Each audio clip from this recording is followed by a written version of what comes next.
오늘은 나의 기적을 더하리라 이런 제목으로 말씀의 은혜를 나누려고 합니다. 오늘 함께 살펴본 본문은 출애굽기 11장입니다. 이 말씀은 하나님께서 이스라엘을 애굽에서 이끌어내시기 직전 마지막으로 주신 결정적인 경고의 내용입니다. 여러분, 마지막이란 단어를 들을 때 어떤 느낌이 듭니까? 마지막. 어떤 이들은 두려움을 느끼고 또 어떤 이들은 안도감이나 기대감을 느낄 수도 있습니다. 아, 이제 마지막, 이제 끝이구나. 이 시간 저는 여러분과 함께 하나님의 마지막 경고의 의미를 좀 더 깊이 묵상하려고 합니다. 애굽 사람들은 이미 하나님께서 보내신 9번의 재앙을 앞에서 직접 경험했습니다. 고센 땅에 머물던 이스라엘 또한 이 모든 재앙의 현장을 어떻습니까? 몸소 경험했습니다.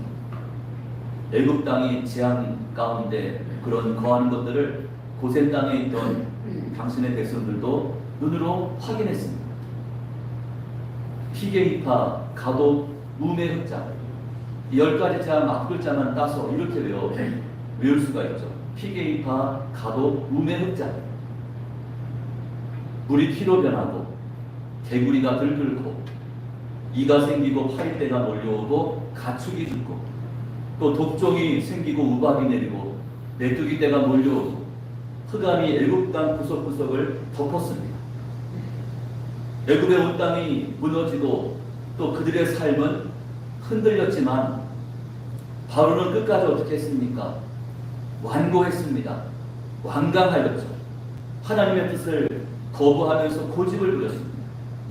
이제 10번째 마지막 재앙이 남았는데 이 재앙이 바로 장자의 죽음입니다. 혹시 여러분 중에 전쟁을 직접 경험하신 분이 있습니까? 6.25 전쟁이나 베트남 전쟁에 참전했던 분들의 이야기를 들어보면 그 전쟁의 참혹함을 고스란히 느낄 수 있습니다. 그런데 오늘 본문의 이 재앙은 이 세상 그 어떤 전쟁보다 훨씬 더 절망적입니다. 왜냐하면 눈에 보이는 사람들과의 싸움이 아니라 하나님께서 내리시는 엄중한 심판이기 때문입니다. 그래서 도망갈 곳도 없고 그래서 피할 방법도 없습니다. 자, 먼저 1절 말씀을 우리 함께 볼까요? 1절 말씀 읽겠습니다. 여호와께서 모세에게 이르시기를 내가 이제 한가한 재앙을 바로와 애굽에 내리느니라. 그가 너희를 여기서 내보내리라. 그가 너희를 내보낼 때에는 여기서 반드시 다 쏟아내리니. 자, 하나님께서 말씀하기를 한 가지 재앙이 더 남았다라고 했습니다. 이것이 마지막 재앙입니다. 그런데 주목할 부분이 있습니다. 하나님 말씀하시기를 이 재앙 이후에는 바로가 이스라엘을 반드시 내보낼 것이고 다 쫓아낼 것이라고 그렇게 말씀하십니다. 그동안 바로는 이스라엘을 붙잡아 두려고 말도 되지 않는 터무니없는 그런 조건과 단서를 내세웠습니다. 남자 장정들만 가라. 가축은 내버려두고 가라. 그리고 멀리 가지 말고 가까이 가라. 이 같은 단서를 붙였습니다. 하지만 이번만큼은 다르다고 했습니다. 오히려 바로가 너희를 다 쫓아낼 것이라고 그렇게 말씀합니다. 자, 이것은 하나님의 때가 찼음을, 하나님의 때가 비웃음을 알 수 있는 대목입니다. 여러분, 하나님의 이 마지막 경고에는 자, 뭐가 없습니까? 타협이 없습니다. 순종하여 자유를 얻든지 아니면 불순종으로 파멸을 맞을 것인지 둘 중 하나를 선택해야 합니다. 그리고 하나님은 이스라엘 백성들에게 무엇을 명하십니까? 애굽 사람들에게 은금 패물을 구하라 그랬습니다. 이것은 400년 종살이에 대한 정당한 보상이었고 위로였습니다. 뿐만 아니라 이 은금 패물은 훗날 광야에서 성막을 건축할 때 그때 사용할 중요한 재료가 되었습니다. 이미 애굽에서 빠져나올 때부터 성막 건축에 필요한 은금 폐물을 가지고 출애굽을 한 것이죠. 하나님은 그 모든 필요를 미리 알고 계셨고 준비하셨습니다. 하나님의 철저한 계획임을 알 수가 있는 것이죠. 3절 말씀에 기록합니다. 여호와께서 그 백성으로 애굽 사람의 은혜를 받게 하셨고 또 그 사람 모세는 애굽 땅에 있는 바로의 신하와 백성의 눈에 아주 위대하게 보였다. 이처럼 하나님은 애굽 사람들의 마음을 움직였습니다. 그들 눈에 콩깍지를 씌워서 이스라엘에게 은혜를 받게 하셨고 또 존귀하게 보이도록 그렇게 역사를 하신 것. 자신들에게 9번씩이나 재앙을 내렸던 그 모세와 이스라엘 백성들에게 이를 갈 만도 한데 은금 폐물을 요구했더니 다 내어주었다고 했습니다. 하나님이 그 모든 것까지도 간섭하신 것을 알 수가 있습니다. 여러분, 오늘날 이 시대에도 하나님의 마지막 경고의 메시지가 선포되고 있습니다. 자, 이것은 예수님을 통한 구원의 메시지입니다. 이 복음은 그 어떤 타협도 허용하지 않습니다. 예수님을 믿고 구원을 받을 것인지 아니면 복음을 거부한 채 영원한 심판을 받을 것인지 선택을 해야 합니다. 다른 선택지는 존재하지 않습니다. 예수 믿고 구원을 받든지 예수를 믿지 않고 지옥 불못에 떨어지든지 선택을 해야 하는 것이죠. 베드로는 사도행전 4장에서 다음과 같이 선포합니다. 우리 4장 12절 말씀 보면서요 같이 읽습니다. 다른 이로서는 구원을 받을 수 없나니 천하 사람 중에 구원을 받을 만한 다른 이름을 우리에게 주신 일이 없으리라 하였더라. 이어지는 말씀을 살펴보면 하나님의 마지막 심판이 얼마나 철저하고 공정했는지를 분명히 알 수 있습니다. 먼저 우리가 주목해야 할 것은 심판의 주체입니다. 누가 심판하셨습니까? 4절 말씀해 보십시오. 모세가 바로에게 이르되 여호와께서 이와 같이 말씀하시기를 밤중에 내가 애굽 가운데로 들어가리니. 여러분, 지금까지 있었던 재앙들은 대부분 모세 지팡이를 통해서 나타났거나 아니면 자연 현상을 통해 진행되었습니다. 그러나 이번 재앙에서는 하나님께서 친히 애굽 가운데로 들어가시겠다고 선언합니다. 하나님께서 마지막 심판에 직접 개입하신다는 것은 이 심판이 얼마나 특별하고 결정적인 심판인지를 잘 보여주고 있습니다. 여러분, 성경에는 이처럼 하나님께서 직접 심판에 개입하신 사건들이 기록되어 있습니다. 자, 어떤 사건이 있습니까? 노아의 홍수 심판, 소돔과 고모라 성의 불심판, 그리고 오늘 본문의 장자의 죽음 심판이 그것입니다. 이 세 사건 모두는 하나님의 직접적인 주도 아래 집행되었습니다. 단순한 자연재해나 우연이 아니었죠. 하나님의 의지, 하나님의 계획 속에서 이루어진 역사적인 사건들입니다. 노아 시대 사람들은 그 죄악이 극에 달했습니다. 소돔과 고모라는 도덕적 타락이 일상이 되었습니다. 그리고 애굽은 하나님의 백성을 끝까지 억압하면서 놓아주지를 않았습니다. 이러한 극단적인 죄악 앞에서 하나님은 침묵하지 않으셨죠. 친히 역사에 개입하셔서 자신이 역사의 주권자이시고 또 공의로우신 하나님이심을 친히 온 천하에 분명하게 드러내 보이셨습니다. 자, 다음으로 살펴볼 것은 심판의 대상, 심판의 범위입니다. 5절 말씀에 기록합니다. 애굽 땅에 있는 모든 처음 난 것은 왕위에 앉아있는 바로의 장자로부터 맷돌 뒤에 있는 몸종의 장자와 모든 가축의 처음 난 것까지 죽을 것이라고 그렇게 말씀합니다. 여기서 우리는 하나님의 심판이 모든 계층과 존재를 망라하는 전면적이고 철저한 심판임을 확인할 수 있습니다.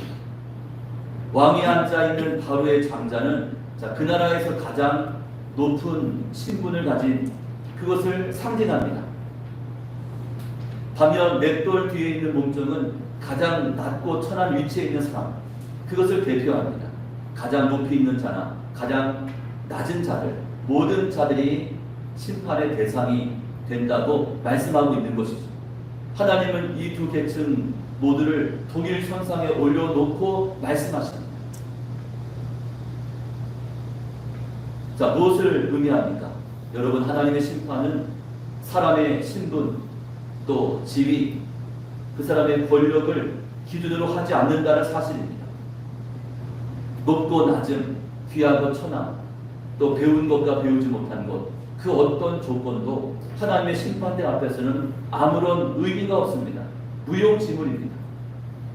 여러분, 제 앞에서는 모든 인간이 다 평등합니다. 오직 하나님의 공의만이 기준이 된다는 사실을 저희는 기억해야 합니다. 뿌린 대로 거두게 되어 있죠. 심은 대로 거둘 수밖에 없는 것이 하나님의 이치이고 성경의 원칙입니다. 더 나아가 이 심판은 사람들뿐 아니라 가축들에게까지 적용되었습니다. 본문은 말씀하기를 모든 가축에 처음 난 것까지 죽으리라, 그렇게 말씀합니다. 여기서 우리는 중요한 사실을 하나 더 발견하게 됩니다. 왜 죄 없는 가축까지 심판을 받아야 했을까? 여러분, 애굽에서의 가축들은, 특히 소는 단순히 동물이 아니고 또 그들의 재산이 아니었습니다. 소는 애굽에서 신적인 존재처럼 여겨져 왔습니다. 애굽의 대표적인 신이었던 아피스는, 자, 누구의 형상을 띠고 있냐면 소의 형상을 띠고 있습니다. 그 소가 우상시되고 있었습니다. 이처럼 하나님께서 가축에 처음 난 것까지 심판하신 이유는 분명합니다. 애굽이 의지했던 모든 우상들이 실은 아무런 능력이 없는 가짜, 거짓임을 드러내기 위해서입니다. 여러분, 가짜와 거짓은 언젠간 반드시 들통나기 마련입니다. 여러분, 교회 안에도 알곡과 가라지가 있다고 했습니다.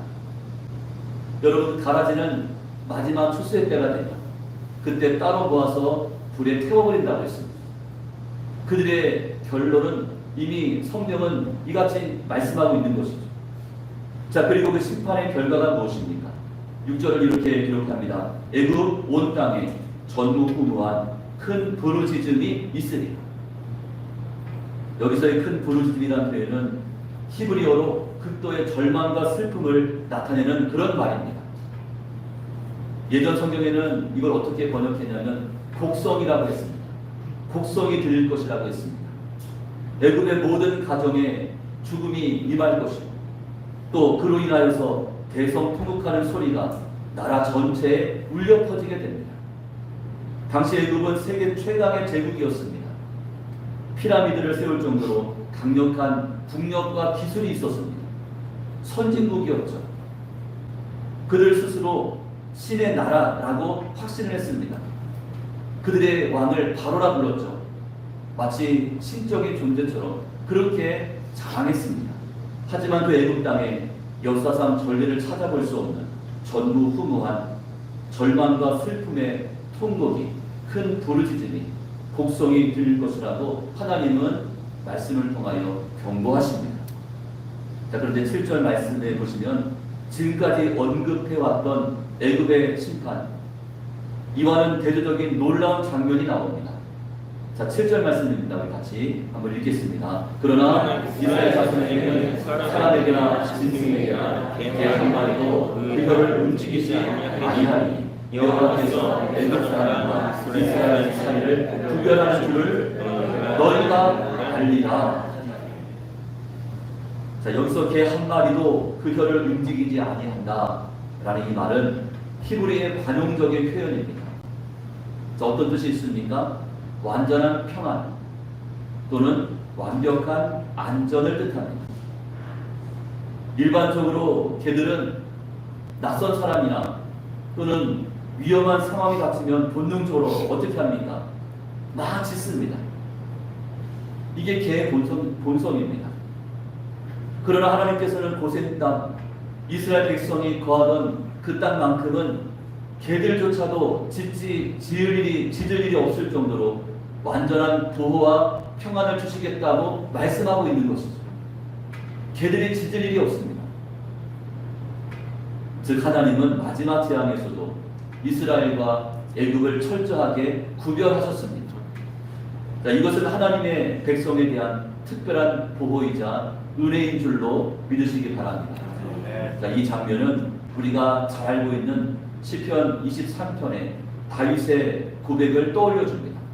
자, 다윗이 이렇게 고백했습니다. 여호와는 나의 목자시니 내게 부족함이 없으리로다.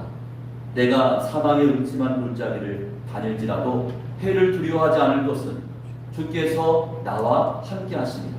주의 지팡이와 막대기가 나를 안위하시나이다. 이 안위한다는 말은 나를 보호하신다, 그런 뜻이 있습니다. 여러분, 하나님은 고센 땅과 애굽 땅 사이를 확실하게 나누셨습니다. 그리고 이스라엘 백성들로 하여금 이 같은 사실을 직접 알게 하셨습니다. 여호와께서 애굽 사람과 이스라엘 사이를 구별하는 줄을 너희가 알리라, 알기를 원하셨습니다. 여기서 사용된 이 안다라는 단어는 어떤 의미가 있습니까?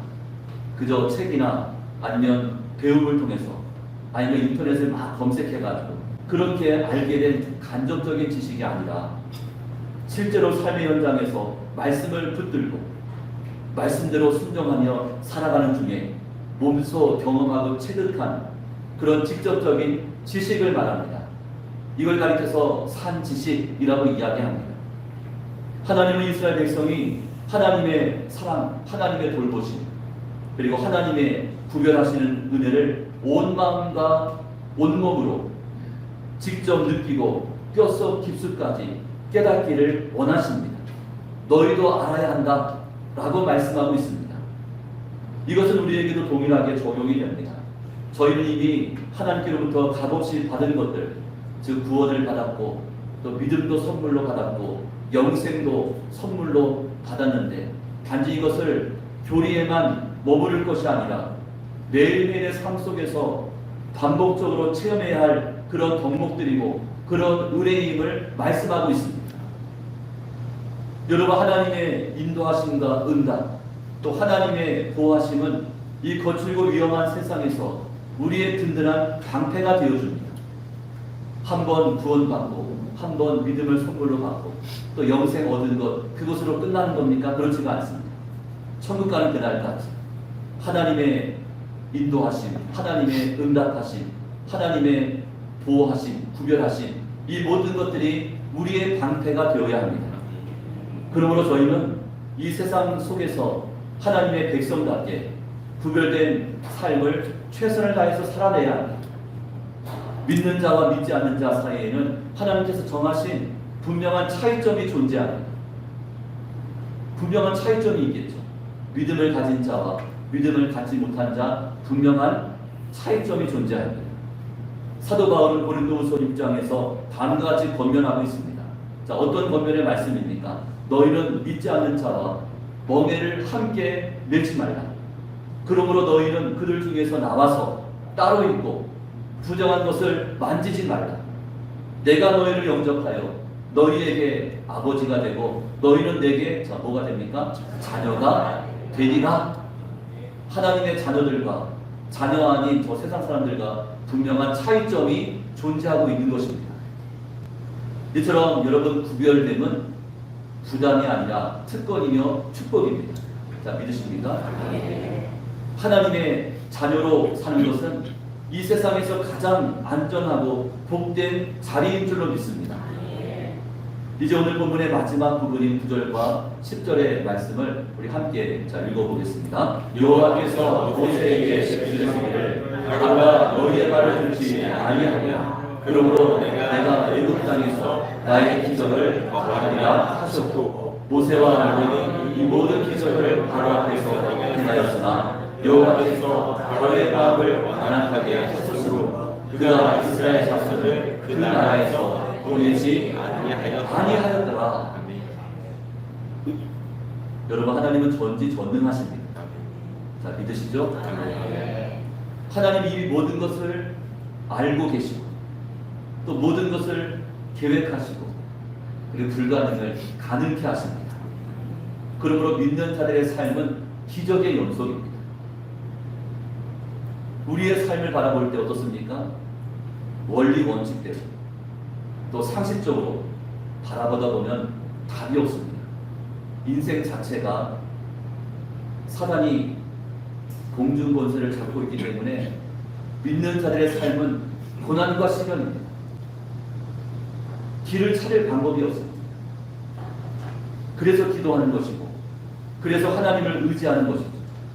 하나님은 우리가 예상치 못했던 그죠? 기적과 또 능력과 역사를 우리 가운데 응답으로 보내주시고 허락하십니다. 그것을 볼 수 있는 사람이 믿음의 사람입니다. 바로가 끝까지 불순종할 것도 하나님은 알고 계셨고, 또 그 마음이 완악해질 것도 하나님은 이미 아셨습니까? 몰랐습니까? 알고 계셨습니다. 그렇다면 질문이 생깁니다. 하나님은 그 모든 것을 아시면서도 왜 10번씩이나 재앙을 내리셨습니까? 질문할 수 있겠죠. 이미 아셨는데 왜 10번씩이나 이렇게 수고롭게 왜 그렇게 하셨습니까? 9절에서 그 답을 찾을 수가 있습니다. 9절 중간절 이후로 보시면, 그러므로 내가 애굽 땅에서 무엇을요? 나의 기적을 더하리라. 하나님은 자신의 영광을 온 세상에 나타내시기 위해서 이 모든 과정을 허용하신 거죠. 한두 번의 재앙이나 기적이 아닌 10번의 재앙을 통해서 하나님은 자신의 전능하신 신적인 권세, 이 모든 것을 애굽과 이스라엘과 또 주변의 열방들에게 깊이 각인시켜 주셨습니다. 그것을 위해서 몇 번의 재앙이 필요한 것이었습니까? 10번의 재앙이 필요했죠. 여러분, 한두 번 가지고 사람들이 꿈쩍이나 하겠습니까? 천만의 말씀이죠. 10번씩이나 재앙을 내렸는데도 바로는 여전히 완강했다고 했습니다.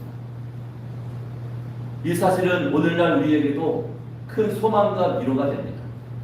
저희는 때때로 이런 불평을 합니다. 하나님, 언제까지 기다려야 합니까?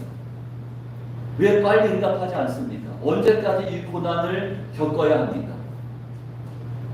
그러나 하나님은 늘 당신의 때, 당신의 방법대로, 그리고 하나님의 영광을 위해서 지금도 일하고 계십니다. 그리고 결국 하나님의 뜻은 완성이 되고 이루어집니다. 이스라엘은 마침내 출애굽하게 되었죠.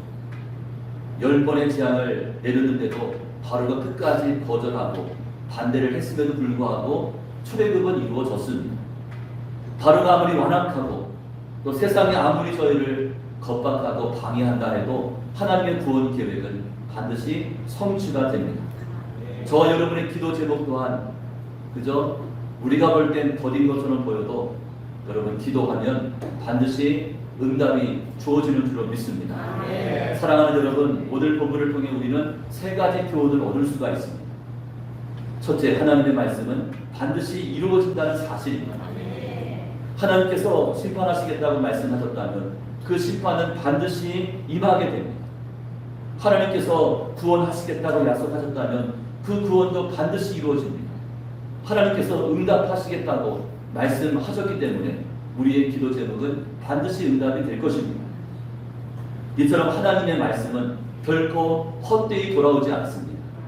그러므로 저희는 하나님의 그 말씀을 가볍게 여기지 말고 진지하게 그 말씀을 받아야 하고, 그리고 그 말씀 앞에 순종해야 하는 줄로 믿습니다. 두 번째, 하나님은 당신의 백성을 세상과 구별하셨습니다. 이스라엘이 구별된 이유는 그들이 착해서도 아니고 그들이 의로워서도 아니라 창세 전부터 하나님의 택하심을 받았기 때문입니다. 저와 여러분이 구원받은 것이 내가 뭐 좀 있어 보이고 내가 좀 착해 보이고 내가 좀 이렇게 이 하나님 마음에 들었는지 그런 이유 때문에 나로 말미암아 무엇이 발동되어 구원받은 것처럼 그렇게 생각해서는 안 됩니다. 하나님의 전적인 은혜입니다. 아버지가 자기 자녀를 특별하게 보살피고 책임지는 것을 가리켜서 차별이라 말하지 않습니다. 왜 당신은 당신 자신만 그렇게 아끼고 사랑합니까? 옆에 있는 다른 집 자식들도 그렇게 아끼고 사랑해야 되지 않겠습니까? 왜 차별하십니까? 이건 모순이죠. 말이 되지 않습니다. 내 자식을 내가 더 사랑하는 게 그게 왜 차별입니까? 그게 구별이죠. 사랑에서 비롯된 구별임을 기억해야 합니다. 마찬가지로 하나님은 저와 여러분을 특별히 돌봐주시고 특별히 보호하시고 사랑하십니다. 그러므로 우리는 하나님의 이 구별하시는 은혜 앞에 감격하면서 살아가야 될 것입니다. 세 번째로 하나님의 구원은 완전하다는 사실입니다. 자, 출애굽 사건은 단순한 도피가 아니라 그저 애굽의 종살이에서 잠시 도피하는 것 그런 정도가 아니죠. 애굽의 속박으로부터 완전한 해방입니다. 이처럼 하나님의 구원은 결코 반쪽짜리가 아닙니다. 더 이상 과거에 얽매일 것도 아니고 죄의 종노릇할 이유도 전혀 없습니다. 그러므로 저희는 세상에 미련을 두는 대신에 하나님만 전적으로 의지해야 하는 줄로 믿습니다.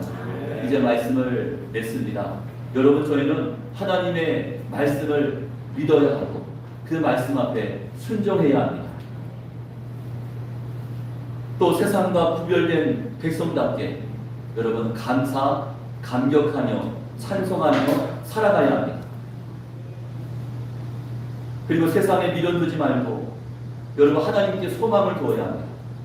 세상에 살고 있다고 해서 한 주간의 대부분의 시간을 세상에서 보내고 있다고 해서 여러분 세상의 전부인 것처럼 그렇게 여기지 마십시오.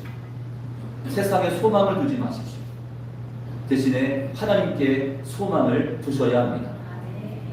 바라기는 이번 한 주간도 무더운 날씨 속에 여러분 지치지 말고 얼마나 더운지 자정이 넘어도 덥고 새벽에도 덥고 이게 어떻게 하는 말입니까 도대체. 너무나 더운 그런 날씨 가운데 있지만 여러분 무더위에 지치지 마십시오. 오히려 성령의 불로 뜨겁게 할렐루야. 또 성령 충만하게 살아가는, 그래서 믿음 안에서 여러분 승리하는 그런 한 주간의 삶이 다 되시기를 주님의 이름으로 축원합니다.